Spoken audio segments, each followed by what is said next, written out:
Goodbye, take care of my daughter. Don't worry, I will come back soon. Hurry up, wash the dishes, and make juice for me.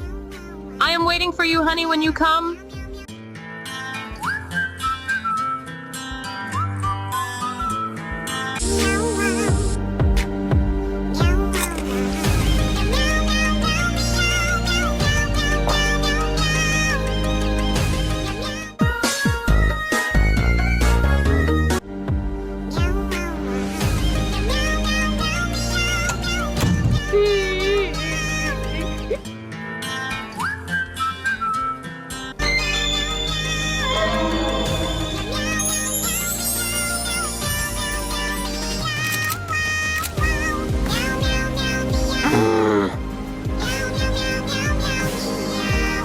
Get out of my house right now or I'll smash you to pieces.